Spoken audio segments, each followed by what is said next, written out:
அன்பு உறவுகளுக்கு இனிய வணக்கங்கள். துலாம் ராசி அன்பர்களுக்கு உங்க பஞ்சம ஸ்தானத்துல இருந்த சனி பகவான் கடந்த காலகட்டங்கள்ல வக்ரகதியில இருந்தார். இப்போ வக்ர நிவர்த்தி ஆயிட்டார். ஆனா உங்க முயற்சி ஸ்தானாதிபதியும் 6ஆம் இடத்து அதிபதியுமான குரு பகவான் அஷ்டமத்துல இருந்து இப்போதான் வக்ரகதி அடைஞ்சிருக்கார். சுக்கிர பெயர்ச்சி மிகவும் குறுகிய கால பெயர்ச்சியா இருந்தாலும் வாழ்க்கையில மிகப்பெரிய மாற்றத்தை ஏற்படுத்தக்கூடிய அமைப்பு சுக்கிர பெயர்ச்சிக்கு நிச்சயம் உண்டு. அந்த வகையில உங்க ராசி அதிபதியும் அஷ்டமாதிபதியுமான சுக்கிர பகவான் கடந்த காலகட்டங்கள்ல 3ஆம் பாவகத்துல உபஜயஸ்தானத்துல மறைஞ்சிருந்தாங்க. ஆனா இப்போ சுகஸ்தானத்துக்கு பயிற்சி ஆயிருக்காங்க. டிசம்பர் 2ஆம் தேதி அன்னைக்கு சுக்கிரன் மகர ராசிக்கு பயிற்சியாகி மகர சுக்கிரனா கிட்டத்தட்ட டிசம்பர் 30ஆம் தேதி வரைக்கும் உங்களுக்கு சிறப்பு பலன்களை யோக பலன்களை கொடுக்க இருக்கார். துலாம் ராசியை பொறுத்த வரைக்கும் சித்திரை 3, 4ஆம் பாதங்கள், சுவாதி 1, 2, 3, 4ஆம் பாதங்கள், விசாகம் 1, 2, 3ஆம் பாதத்தை உள்ளடக்கியது துலாம் ராசி.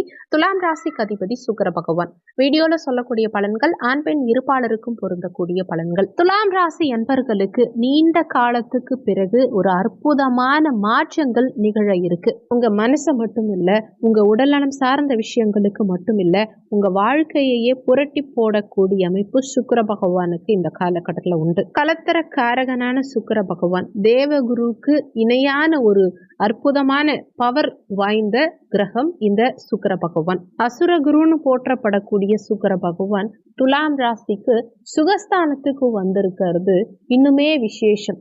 சுகபோக காரகனான சுக்கிர பகவான் சுகஸ்தானத்துக்கு வந்திருக்கார். இவருடைய அருள் இந்த காலகட்டத்துல உங்களுக்கு முழுமையா கிடைக்க போகுது. போராட்டத்தை மட்டுமே வாழ்க்கையின் துவக்கத்திலிருந்து இன்று வரைக்கும் சந்திச்சுட்டு இருக்கக்கூடிய துலாம் ராசி அன்பர்களுக்கு பிரச்சனைகளை மட்டுமே எதிர்கொண்ட உங்க வாழ்க்கையில எந்த சுப காரியமுமே நடக்காம இருக்கு அப்படின்னு போராடிட்டு இருக்கக்கூடிய உங்க வாழ்க்கையில ஒரு அற்புதமான மாற்றம், ஒரு நல்ல முன்னேற்றம், சூப்பரான திருப்பம் காணக்கூடிய காலகட்டம் இந்த சுக்கிர பயிற்சி காலகட்டம். இதுக்கு காரணம் என்னன்னா, துலாம் ராசியை பொறுத்த வரைக்கும் உங்க ராசி அதிபதியும் இவரே தான். கலத்தரக்காரகன் சுக்கிரனே தான். இந்த ராசிநாதன் கலத்தரக்காரகன் சுக்கிரன் சாதகமான ஒரு நட்சத்திரம் வழியா செல்றார். இதனால பழைய சிக்கல்களுக்கு தீர்வு காணக்கூடிய ஒரு அற்புதமான சந்தர்ப்பங்களை ஏற்படுத்தி கொடுப்பார். கணவன் மனைவிக்கிடையே இருக்கக்கூடிய கருத்து வேறுபாடுகளை எல்லாம் படிப்படியா குறைய வைப்பார். ஆனா இன்னொரு விஷயம்,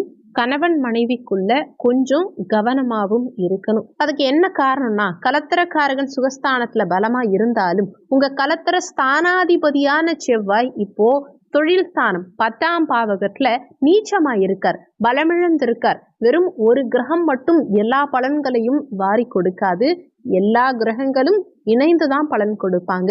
அந்த விதத்துல இந்த சுக்கிரனுடைய பலம் உங்களுக்கு சிறப்பா இருக்கிறதுனால யோக பலன்கள் கிடைத்தாலும் கூடவே உங்க கலத்தர ஸ்தானாதிபதியும் தன குடும்ப வாக்கு ஸ்தானாதிபதியுமான செவ்வாய் 10ஆம் பாவகத்துல நீச்சமாய் இருக்கிறதுனால கெடுபலன்களையும் கூடவே உங்களுக்கு கொடுக்கத்தான் செய்யும். சுக்கிரன் கணவன் மனைவிக்குள்ள அந்யோன்யத்தை அதிகப்படுத்தி பிரிந்தவர்களை ஒன்று சேர்வதற்கான வழிவகைகளை அமைச்சு கொடுத்தாலும் செவ்வாய் கணவன் மனைவிக்குள்ள விரிசல்களை உண்டாக்குவார். கணவன் மனைவிக்குள்ள சண்டை சச்சரவுகளை மனஸ்தாபங்களை ஏற்படுத்துவார். குடும்ப ஸ்தானாதிபதியும் அவரே நீச்சமா இருக்காரு இல்லையா? அப்போ குடும்பத்துல சின்ன சின்ன கருத்து வேறுபாடுகள், மனஸ்தாபங்கள் உண்டாகும். குடும்பத்தின் நிம்மதி கெடும். குடும்பத்துக்காக தேவையில்லாத விரய செலவுகள் அதிகரிக்கும். உங்க பேச்சுனால வாக்குனால சில நேரங்கள்ல பிரச்சனைகளை எதிர்கொள்வீங்க. தேவையில்லாத இடங்கள்ல அன்வான்டா ஏதாவது பேசிட்டு அது மூலமா உங்களுக்கு சில பிரச்சனைகள் உண்டாகும். உங்க பேச்சு உங்களுக்கு எதிராகவே சில நேரங்கள்ல திரும்பும். நீங்க நல்லதா நினைச்சு அடுத்தவங்க கிட்ட பேசி இருந்தா கூட அதை மத்தவங்க தப்பா எடுத்துப்பாங்க. அடுத்தவங்க நல்லதுக்கு நீங்க சொல்லி இருந்தாலும் அதை அவங்க வேற மாதிரி எடுத்துக்கிட்டு உங்களுக்கு எதிராகவே திரும்பறதுக்கு வாய்ப்புகள் உண்டு. யாருக்கும் அவசரப்பட்டு வாக்கு கொடுக்காதீங்க. ஏன்னா வாக்கு கொடுத்தா சில நேரங்கள்ல காப்பாற்ற முடியாம போகலாம்.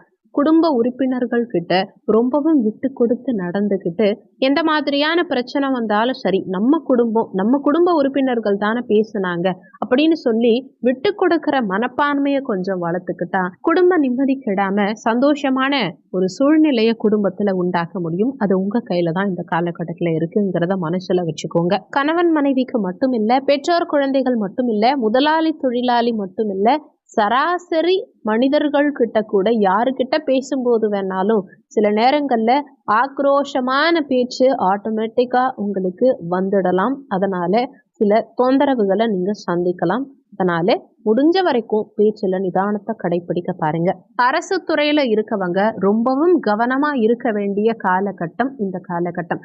காரணம், செவ்வாய் வக்ர கதியில நீச்சமாகி பலமிழந்திருக்கார். செவ்வாய் பலமிழந்துட்டா அதிகாரம் படைத்த அரசு துறையில இருக்கவங்களுக்கு சில சங்கடமான சூழ்நிலைகளை ஏற்படுத்திவிடும். காரணம் என்னன்னா, எப்போடா நீங்க இந்த இடத்தை விட்டு போவீங்க, உங்க இடத்துக்கு அவங்க வரலாம் அப்படின்னு நிறைய சத்துருக்கள், பகைவர்கள் போட்டி போட்டு வெயிட் பண்ணிட்டு இருப்பாங்க.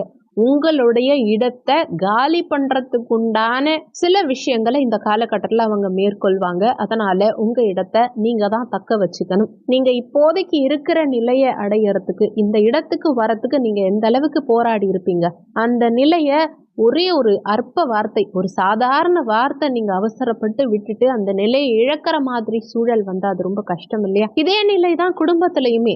கணவன் மனைவி உறவா இருந்தாலும் சரி, பெற்றோர்கள் கிட்ட இருந்தாலும் சரி, உடன்பிறப்புகள் கிட்ட இருந்தாலும் சரி, பூமிக்காரகன் செவ்வாய் இப்போ பலமிழந்த நிலையில இருக்கிறதுனால பூமி மண் மனை சார்ந்த விஷயங்கள் இதுலலாம் ஒரு முறைக்கு இருமுறை ரொம்பவே யோசிச்சு எந்த ஸ்டெப்பையும் எடுங்க.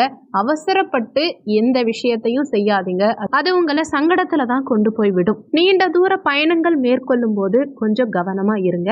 ஆனா இன்னொரு சிறப்பம்சம் என்னன்னா, இந்த சுக்கிர பகவான் உங்களுக்கு எவ்வளோ பிரச்சனைகளை கொடுத்தாலும் அதிலிருந்து ஒரு தீர்வையும் உங்களுக்கு கொடுப்பார். பிரச்சனைகளை சமாளிச்சு அதிலிருந்து மீண்டு வெளிவரக்கூடிய சூழ்நிலையை சுக்கிரன் இந்த காலகட்டத்தில் உங்களுக்கு ஏற்படுத்தி கொடுப்பார். உங்களுக்கு துன்பங்களையும் பிரச்சனைகளையும் தடுத்து அந்த பிரச்சனையிலிருந்து மீண்டு வெளிவர வைப்பார் சுக்கிர பகவான். நீங்க சிந்திய கண்ணீருக்கும் பட்ட பாட்டுக்கும் தீர்வு தரக்கூடிய ஒரு அற்புதமான காலகட்டம் இது. வாங்கிய கடனை அடைக்கிறதுக்கு ஒரு சாதகமான காலகட்டம் இது. வெளிநாடு செல்ல, வெளியூர் செல்ல, வெளி மாநிலம் செல்ல திட்டமிட்டவங்களுக்கு இந்த காலகட்டத்துல முயற்சி பண்ணி பாருங்க.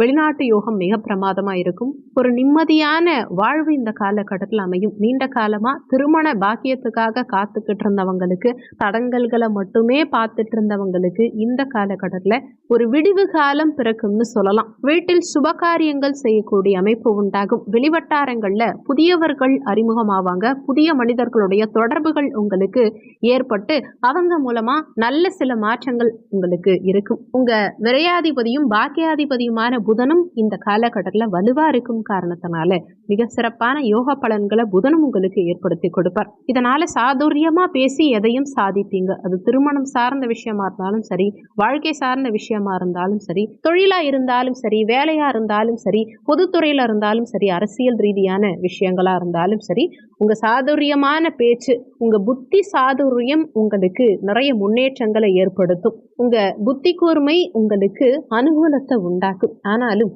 சுக்கிரன் உங்களுக்கு அஷ்டமாதிபதியா இருந்து சுகஸ்தானத்துல அமர்ந்ததுனால தாயுடைய உடல்நலம் சார்ந்த விஷயத்துல சற்று கூடுதல் அக்கறை எடுத்துக்கிறதும், தாய்கிட்ட அனுசரித்து செல்வதும் இந்த காலகட்டத்துல உங்களுக்கு நல்லது. ஏற்கனவே சொன்ன மாதிரி வண்டி, வாகனம், பூமி, மனை, வீடு, இடம் இந்த மாதிரி விஷயங்கள், சொத்து சேர்க்கை, அசையா சொத்து சேர்க்கை குறிப்பா இந்த காலகட்டத்துல இருக்கும். ஆனாலும் அதுல சின்ன சின்ன தொந்தரவுகள், தடங்கல்கள்ங்கிறது கொடுக்கும். அந்த தடங்கல்களை மீறி சுகபோக சேர்க்கை, சொத்து சேர்க்கைங்கிறது இந்த காலகட்டத்தில் உங்களுக்கு இருக்கும். இந்த காலகட்டம் இன்னமும் சிறப்பா இருக்கணும்னு நினைச்சீங்கன்னா, வெள்ளிக்கிழமை தினங்கள்ல சுக்கிர ஹோரை நேரத்துல, வெள்ளிக்கிழமை சுக்கிர ஹோரை காலையில 6 மணில இருந்து 7 மணி வரைக்கும் வரும். மதிய நேரமா இருந்தா 1 மணில இருந்து 2 மணி வரைக்கும் சுக்கிர ஹோரை நேரம். ஆனா அந்த நேரத்துல நட சாத்திருக்கலாம், பாத்துக்கோங்க. இரவு நேரமா இருந்தா 8 மணில இருந்து 9 மணி வரைக்கும் இந்த காலகட்டம் சுக்கிர ஹோரை வரும். வெள்ளிக்கிழமை சுக்கிர ஹோரை நேரத்துல பெருமாள் ஆலயம் சென்று மகாலட்சுமி தாயாருக்கு வெள்ளை நிற மலர் சூட்டி மகாலட்சுமி தாயார் வழிபாடு, ஒரு நெய் தீபம் ஏற்றி மகாலட்சுமி தாயார் வழிபாடு செய்யறதும், லக்ஷ்மி நரசிம்மருக்கு உங்களால முடிஞ்ச அபிஷேக பொருட்கள் வாங்கி கொடுக்கறதும் மிகப்பெரிய முன்னேற்றத்தை கொடுக்கும். உங்களுக்கு கடன் அதிகமா இருக்குங்கிற பட்சத்துல ருண விமோச்சன ஸ்லோகம் லக்ஷ்மி நரசிம்மருக்கு சொல்லும் பட்சத்துல உங்க கடன்கள் படிப்படியா குறையறத கண் கூட பார்க்கலாம். இந்த வீடியோ உங்களுக்கு பயனுள்ளதா இருந்தா உங்க நண்பர்களுக்கும் ஷேர் பண்ணுங்க. அவங்களும் பயன்பெற்றா அந்த புண்ணியம் உங்களுக்கும் கிடைக்கும். இந்த வீடியோல உங்களுக்கு ஏதாவது சந்தேகம் இருந்தா கீழே இருக்க கமெண்ட் செக்ஷன்ல சொல்லுங்க. நன்றி. மற்றும் ஒரு நல்ல பதிவோடு மீண்டும் உங்களை சந்திக்கிறோம்.